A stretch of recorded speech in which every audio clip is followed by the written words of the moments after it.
So you laughed at that, but there probably isn't a lady here that's probably in her mid to late 40s to early 50s that hasn't tried that spin to see if it'll work for you. It was just one of those things from my era, and when they were reintroducing Wonder Woman, that spin, they actually tried to figure out how to work that into the new Wonder Woman, but they kind of set that aside. And as you listen to that clip, you're thinking, oh my gosh, they just gave Barry a sermon outline. I mean, look at what we've got. We've got the magic bracelets that can deflect bullets.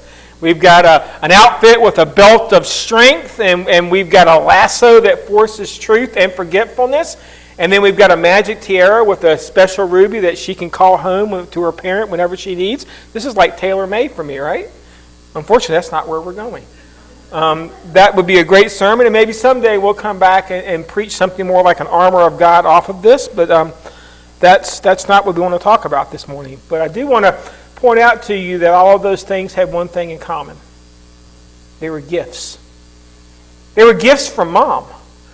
They were the things that Mom was giving her daughter in order to go into the outside world. Did you catch that? Because that was a difference in the variation of this version of Wonder Woman. In the outside world, without those gifts, she was just ordinary. She needed those gifts from her parent to be able to do what she was going to have to do in the outside world. And I think that's important for us to remember that that's a lot of times what moms spend their time doing. Sometimes we don't understand the gifts when they give them to us. But this is a giving mom, and the fact that she is giving us the things that we need to go out into the world and make a difference. And I think about the ladies in our lives that so oftentimes they're the ones that are the spiritual leaders. They're the ones that bring people back to church. They're the ones that keep things on track. And we need to remember they're giving us a gift. They're giving us those same gifts that on the outside world, it means something to us. So this morning we're going to talk about a mom that had to endure some sincere hardship in order to give her child some gifts, a better life than what she had. And her name is Hagar. And if you say who, I'm not surprised because she doesn't appear but in a couple of chapters in the Bible. And we're going to talk about her story, but I got to give you this. I sent this out in the email because I wanted everybody to make sure that they saw this. This is not the warning that this sermon may be offensive to some, like we gave in the zoo when we went through it. This is a warning because this sermon is, I would definitely count it a PG-13 sermon. You can't do this story without going into some very adult themes and some very troubling themes.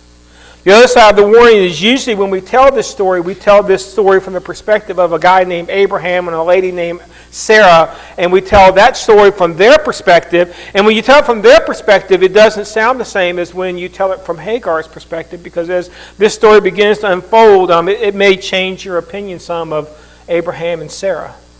Because this story goes to what I would call a very disturbing moment in Scripture. Hagar is a woman. And she's a woman that struggled greatly with, quite honestly, people that were supposed to be doing the right thing for God. Her story is found in Genesis chapter 16. So that would be the first book of the Bible. You don't have to go very far. But if you want to pick up the scripture and follow along, you can. But this is who she is. Now Sarai and Abram, now they will get their names changed later. Sarai and Abram's wife had borne him no children. But she had an Egyptian slave named Hagar. So she said to Abram, "The Lord has kept me from having children. Go sleep with my slave. Perhaps I can build a family through her." Abram agreed when what Sarai said.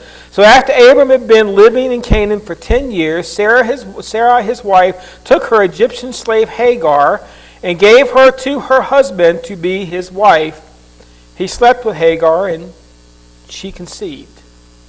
Now, in case you're confused about where we are in the story, this is the story of Abraham and Sarah, which will eventually produce Isaac, which will eventually produce the nation that becomes Israel. And remember, God had made promises to Abram, soon to be Abraham, that he would create a great nation through him. Now, if I'm going to create a great nation, I'm going to have a lot of offspring, you realize where it's got to start. It's got to start with one, right? And so 10 years had passed and there was no heir. So they've been living in this land, and Abraham had been following God and doing what God said. And God has said, I'm going to make you a nation. I'm going to make you a nation. I'm going to make you a nation. You're going to have a lot of offspring. And Abram's like, I don't even have one.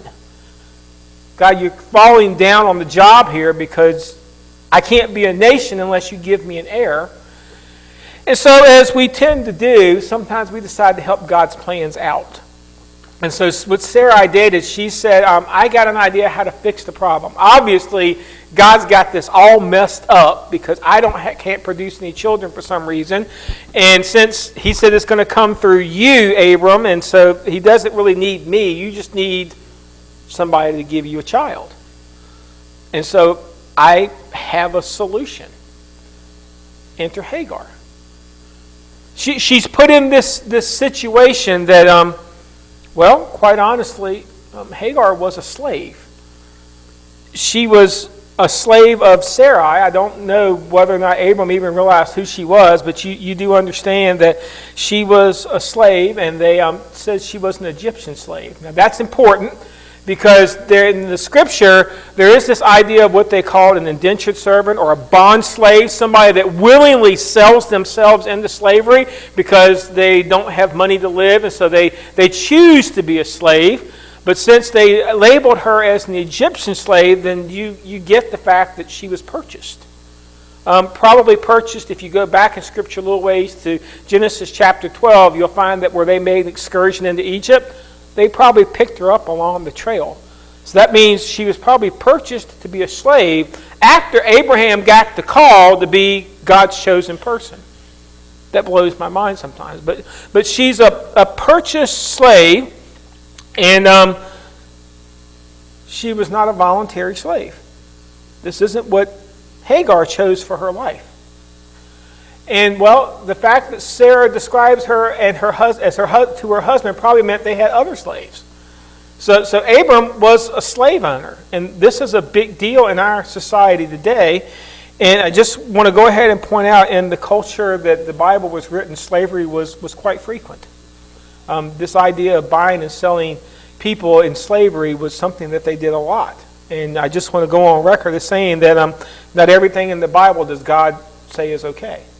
People did a lot of things in the Bible that God didn't have use for, and slavery was not one of them. He allowed slavery for a reason, but slavery was not what God had actually wanted for his people. He wanted everybody to have choice and freedom. Hence the reason he gave everybody free will to choose your life. But this slave is important because she goes on to become Abram's second wife. Now here's my other problem. Is the fact that how many wives are you supposed to have? One. Okay, so now he's going to have a second wife. So now we have two adult issues. We have slavery, and now we have polygamy. And remember, this is the guy that God chose to be the chosen person to produce the nation that would eventually produce Jesus. And this gets very confusing, but we're not even to the dark part of the story yet. Because this was a truly horrible plan that she came up with. And you're probably thinking, well, no kidding. Well, but I want you to notice the plan as Sarai put it out. First thing, she gave no voice to God. Don't you find it funny they didn't pray about this? They didn't ask God if this was a good idea. Nobody circulated this through God. When Sarah brought it to Abram, he didn't say, well, let's go check with God and see if he's okay with this idea. Because if they went and checked this idea with God, what do you think God would have said? No. Isn't it funny how when we have really bad ideas, we never want to clear them with God first? When we have really bad ideas, we want to ask for forgiveness rather than permission, right? Because permission is difficult. So God was given no voice in this situation. Abram and Sarah made this plan up all by themselves, and they executed it all by themselves. But as you read through the story, I want you to notice who else's voice is missing. Hagar. Hagar doesn't get a voice either. So you get what that means. Hagar, being a slave, is being forced into this situation. She has no choice whatsoever. Usually when we tell this story, we kind of make it look like Hagar is a surrogate mom or something like that. Or they went to her and made this proposal to her and said, hey, this is what we're thinking. Are you okay with this? And she said, sure. You understand? She gets no choice. she's going to be forced into having sex with her master and becoming his wife. No choice. You're going to be the wife of this man, whether you like it or not. You have to do this. She is going to be forced into continuing to have sex until she becomes pregnant. Oh my gosh. So we have a slave that's being used to produce a child. We have a term for that in our culture today.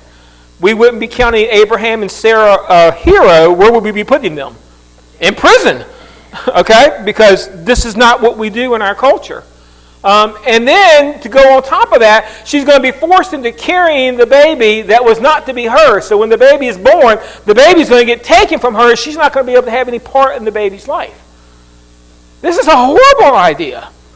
This is terrible. Why would God choose this kind of a situation for anybody? But you have to understand, this is where we find Hagar. And her story is important because, well, all of us have gone through difficult situations in our life. If we go back, some of us have probably dealt with things in our past where somebody in authority abused or used us. We've all got those things in our life that we wish were different. And then we begin to ask the question, where's God? I mean, God really? Shouldn't this have just invalidated Abraham and Sarah? Now, in case you think, well, I'm tainting the story a little bit, I want you to take a look at Hagar's feelings when she finds out she's pregnant. So she's been forced to do this, and now it says, when she knew she was pregnant, she began to despise her mistress. You think? So when it finally comes back that Hagar is going to have this child, Hagar begins to change. Now, I did a lot of research into this because there's a lot of debate about what this means. Some commentaries point to the fact that Hagar's overall dissatisfaction in the way that she became pregnant. I guarantee you that when she looked at Sarai, who was using her for a housemaid, basically somebody to clean the house, and all of a sudden Sarai sold her into this position, I guarantee you when she looked at her, there was some hard feelings, some animosity, she despised her. She didn't like her very much. Now, other commentaries point to the fact that Hagar, being jealous, wanted to replace Sarah. Well, I don't really get that, but perhaps. But, this is where we kind of try to sugarcoat this. Yeah, well, Hagar just had problems because she wanted to be the main woman. You understand. She's been forced into this situation. She never wanted Abram as a wife, as a husband. And then the others point out to the fact that Hagar no longer saw herself as a slave. You know what? I agree with her, because after what you've been through, you don't get to be called a slave anymore. You get to be put in someplace prized and then placed someplace out there. And here's the thing. You think we're to the darkest part of the story. Guess what? We're not even there yet. Because it goes a little downhill from there. Because as she begins to act out, Sarah goes to Abram to complain. And I want you to listen straight out of the mouth of Abram, his attitude toward Hagar. So Sarah has gone to complain. Hagar's not cooperating. Whatever she's doing is not satisfactory. And so she goes and complains, and this is what Abram tells his wife. Your slave, really? Not my wife, or my other wife, or my expecting wife. Your slave is in your hands, Abram said. Do with her whatever you think best. Then Sarah mistreated Hagar, so she fled from her. Now, let me translate that into some modern terms for you. To Abraham and Sarah, she was still just a slave. Nothing had changed. They still just saw her as just a slave. She had no value as a person whatsoever. They didn't look at the situation and say, okay, well, she's pregnant, and at least now we're going to acknowledge that she's a person. She's just a piece of property. That's got to bother us. Even the fact that she was pregnant mattered little. I mean, what did Abram say? Well, she's your slave. If you don't like her, you do what you want. You realize he gave her carte blanche there. You don't like her? Kill her. She's just a slave. We can find somebody else to make another baby. She's just a piece of property. I mean, she's not all that important. And I look at Hagar and I'm thinking, oh my gosh, what is God thinking? But Sarah didn't kill her. It says she mistreated her. When you pull that word apart, there is no other way to put this. She beat the pregnant lady. She began to abuse Hagar. So now we've got somebody that basically purchased somebody into slavery and then forced her to have sexual relations with, to the point they became pregnant, and now when she's not operating the way they wanted to operate, now they're going to beat her. And like I told you, there are no heroes in the Bible. There are just a lot of broken people that God figures out a way how to use. And so when I look at this story, I come back to the same question. Where's God? Because Hagar decides, I'm getting out of here. I'm checking out. It says she ran, and would you blame her? Wouldn't you do the same? If you were living in a situation where you're being forced into a marital relationship and you're now being physically abused, would you not also run? Count me in. I'm checking out the next train or next place I can get out of here. I'm leaving. I'm going to get out of this situation. So Hagar ran, and she ran out into, remember, they're living in Canaan. This isn't like America. She's not like running down the street and, there's a supermarket on every corner and it's all an easy thing. She's literally running out into the desert. I mean, there's nothing out there. They're in Canaan. We've all seen the pictures of the Arab nations. When you go very far from the main cities, it's just desert. So she's running out into the desert, and as we continue to tell the story, finally, when we get to verse 7, God shows up. And I know what I'm expecting, right? God's going to show up and he's going to fix everything. Man, he's going to land blast Abraham and Sarah, and he's going to basically validate all of this, and it's all going to be okay, and this is going to be the Disney princess story that everybody lives happily ever after. This is where this story gets just a little bit harder. So let's read the story, and then we're going to come back and take a look at it. The angel of the Lord found Hagar near a spring in the desert. It was the spring that is beside the road of Shur, and he said, Hagar, slave of Sarai, where have you come from and where are you going? I'm running away from my mistress, Sarai said. She answered. Then the angel of the Lord told her, go back to your mistress and submit to her. The angel added, I will increase your descendants so much that they will be too numerous to count. The angel of the Lord also said to her, you are now pregnant, and you will give birth to a son, and you shall name him Ishmael, for the Lord has heard of your misery. He will be a wild donkey of a man, and his hand will be against everyone, and everyone's hand against him. He will live in the hostility toward all of his brothers. She gave this name to the Lord who spoke to her. You are my God who sees me. For she said, I have now seen the one who sees me. And like I said, we need to look at this because this is hard. This is adult. We need to understand exactly what's going on here because this is a situation none of us would condone. Am I agreed? None of us would say we're okay with what Abraham and Sarah did, and neither did God. I just want to make sure you understand that. But let's pull the story apart. And in the greeting, I'm sure when the angel showed up, Hagar must have been upset. It was a disturbing greeting because what did God call her? Slave. He said, Hagar, slave.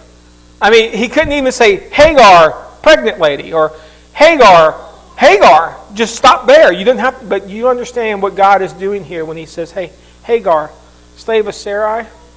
The greeting is not meant to down Hagar, but to show God knows the situation. What did he say? I have seen your misery. Hagar, I know where you are. I know what you've been through. I know what's going on. I'm not basically checked out on the situation. I know everything that's happened. So you and I need to understand what's going on behind the scenes, Hagar. And then he begins to ask the question, where have you come from and where are you going? Now, to me, that sounds like God really doesn't understand what's going on, but you get for the first time what's about to happen, right? For the very first time, God gave her a voice. The back part of this story, God is the first individual that's willing to listen to Hagar's story. He didn't go to Abram and Sarai and say, what are you guys doing? What do you think? And tell me the story, because they would have probably been like Adam and Eve. They just made up a story that makes you look good, right? Well, God, we were just trying to do your will and help you out as best we could. Well, Lord, if you had provided us the child when we wanted it, then we wouldn't have had to go on these extremes. Well, God, this is really your problem, because you know what? You're the one that made the promise. If you hadn't put all this pressure on us, then they would have come up with some kind of a way to tell the story to make it look good for them. So God goes to the person that's been downtrodden and he says, you know what? Tell me your story. Tell me your past. Tell me where you came from. Tell me, how is it you came to be sitting in this desert, at this spring, at this moment, pregnant, in the middle of nowhere with your life in danger? How is it that you got here? And I don't think we probably have what Hagar said exactly, because I got a feeling it was a very long story. Maybe even had some language that we don't want to mention in church. I got a feeling she had a very long list of complaints to air before God. Could you blame her? I mean, I believe I would have been, well, where were you like 9 months ago when all of this was happening? Where were you in Egypt when they were buying me? Now you show up? I got a feeling in her past, she talked a lot about all of the things that shouldn't have happened to her life. And then he says, tell me your plan. Where are you going? I mean, okay, you probably did a smart thing in the fact that you ran, but did you make a plan past that? Think about that for a second. A lot of times we get ourselves in difficult situations, and our only thing that we're thinking about is, how do I get out? The plan isn't fully thought out as far as, well, what comes next? And sometimes that's the only thing you can do. Sometimes the situation is to the point the only thing you can do is get out. And that's okay, but now God is here and he says, okay, so Hagar, what are we going to do next? And I got the sneaking suspicion that Hagar got a little quiet at that point, because really, what were her options? She was a young pregnant lady, and by the way, the fact that she was a housemaid for a person probably meant that we were probably dealing with not somebody we usually picture her in the movies as being like a 20 or 30-year-old. She was a housemaid. The 20 or 30-year-old ladies would have been put out in the field. You know who usually were the housemaids? She's probably a teenager. Probably 16, 17 max. So we have a young pregnant woman in the middle of nowhere, far from home, with no relatives, and she's got to make some decisions about her life. Man, this is hard. I mean, God should just like build her a city right there, right?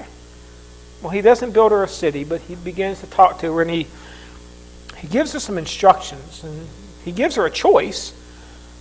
I don't know that I would have been very happy about these instructions. He says, go back to your mistress and submit to her. Now, I got to be honest with you. I would have looked at God and said, go back to the crazy situation? You want me to go back to that? God, do you really think, did you not hear the story? You said you knew the misery I was in. Go back to that? I don't think so, God. I believe God and I would have a very long conversation, because he's asking her to go back to the very situation that's basically ruined her life. And the thing is when he says go back to being mistreated? No, that's not what he's telling her. What does he tell her? He says, go back, and he asked her to change her mentality. And he used this word, submit. That's a hard word. Submit to, well, God, the last time I submitted to them, this didn't end so well, Lord. God, the last time I submitted to them, bad things happened. Of course, God is going to change the narrative here, because God is going to send her back, and he's going to ask her to change her mentality. And then if you want to read a few chapters in, God begins to work on Abram and Sarah. And he begins to change them. Hagar becomes the catalyst for changing their way, because this isn't the first episode Abraham and Sarah have had where they took matters into their own hands and did something foolish. But it was the last one. The next one that happened, God used it as a great big lesson for them that change things. So this would have been a very hard pill for Hagar to swallow, but God knew at that moment it was the safest place for her.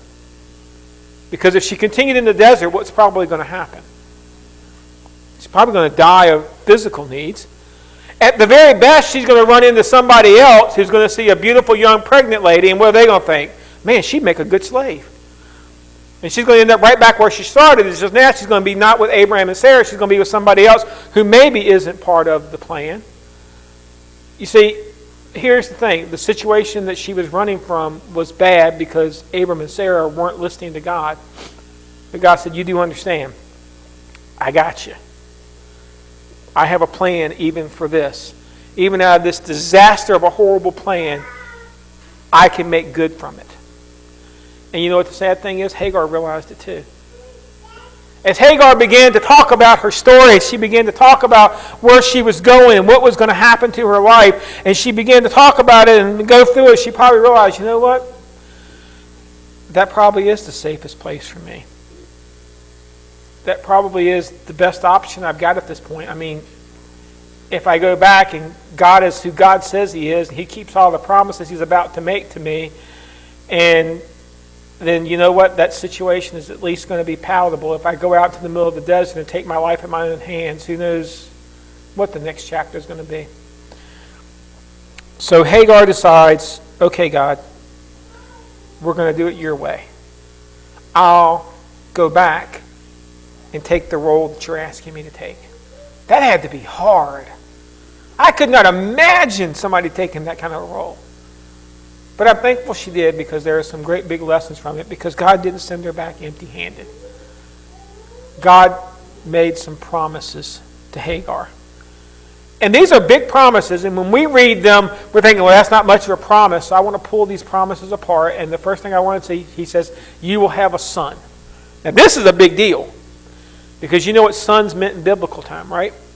Security. Man, this was like better than any retirement plan you come up with, because you do get the moment she has the son, because when they got Hagar pregnant, it was no guaranteeing that the offspring was going to be a male, right? I mean, it's not like they got to pick. So they could have gotten Hagar pregnant, and she could have had a female, which would not have been a legitimate heir, so they would have had to do it all over again. So God says, you're going to have a son.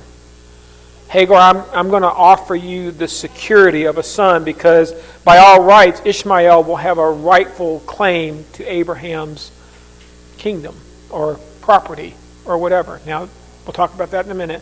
But he offers her security. Then he says, about your son, he will be a wild donkey of a man. Now, we don't like that, because we think of wild donkeys as stubborn people, and God's not promising her a stubborn child. He might have been stubborn, I don't know. But the wild donkeys were one thing. They were free. A wild donkey was just that. It had no pen. It came and went as it wanted. So for her son to be free, what is God eventually offering to Hagar? Freedom. He's saying, Hagar, I referenced you as a slave now, but you won't always be a slave. I promise you. Eventually, your son is going to be free. And he's going to take you with him. As a matter of fact, he's going to be so free that I promised Abraham one nation, I'm promising you many nations from this son. He's going to be free. And I'm sure the mom who's looking at her son, that perked up her ears, because isn't that what we all want? We want the best for our kids. I'm willing to endure a little hardship if it means I can better my kid's situation, right? Hagar's mindset begins to change. She's no longer thinking about Hagar. Who's she thinking about? I'm going to be a mom, and I'm going to make the best situation for my kid. I'm going to give him the gifts that he needs. I'm going to give him the gift of security. I'm going to give him the gift of freedom. And then his hands will be against everyone's hands, and everyone against him. And again, he's going to be nomadic. Now again, we think that's bad. But this was actually one of those things in biblical times that was actually sought after. People didn't really own properties. They didn't build houses with little white picket fences. They didn't have 2 dogs in a car and a garage and stuff and boats. The idea behind biblical paradise, you You were nomadic. In other words, you packed up your tent and you moved from place to place. And as you went from place to place, you just kind of pitched your tent wherever, and there was your home. It was like camping all the time. I'm glad I didn't live in biblical times. I'm not a camper. But he's promised the idea that, you know what, he's not going to be tied down. Your family lines are going to be vast. Because as they became nomadic and they moved from place to place and they met other people, then the gene pool began to spread and their family got bigger. He's promising something great to Hagar here. And she realizes what God's saying. He will live in hostility toward his brothers. Now again, we think bad. From Hagar's perspective, you do realize this means that his house would not be Abram's house. Eventually, Ishmael would not be recognized as a son of Abraham. He would be his own person. In other words, you're not going to have to live even in the situation I'm sending you back to. This is not forever. This is for now. Until we can get to where we need to be. I need you to go back and do things my way. And that way we can teach some things to Abraham and Sarah. And at the same time, I promise you, I will not forget you. I will not leave you in that situation. I will come back for you. And we will make sure I keep this list of promises. And those are all big promises. And here's the thing. This is where Hagar maybe is a step ahead of us, because Hagar's response, you are the God who sees me. Notice she doesn't talk about, well, you're the God that called me the slave. You're the God that let this happen to me. You're the God that didn't take care of me. You're the God that's making promises you can't fulfill. No, you're the God that sees me. And now I have seen the one that sees me. In Hagar's response, Hagar placed her trust in God's promises. She took God at his word. And when she took God at his word, she did exactly what he asked her to do. And isn't this the essence of faith? In other words, I'm going to do what you asked me to do based off of a promise, not off of something that I have in hand, a promise of future. I'm going to take that and I'm going to put all of my life decisions into that. That's the essence of faith. Interesting enough, Hagar is actually the first person that showed faith like this in Scripture. What a gift to pass on to your kids. She came to the understanding God did not abandon her. He saw her.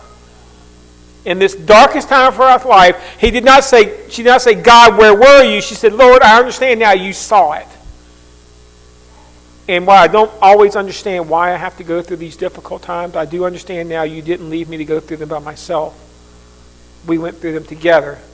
And when I needed you, you showed up. And in the end, this God became her God.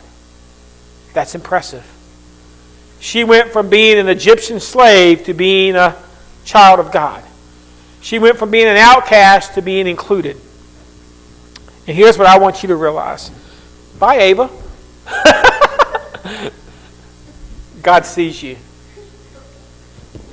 Now, I know sometimes in our situations in our life, in our past and things that have gone wrong in our life, we think God missed it out.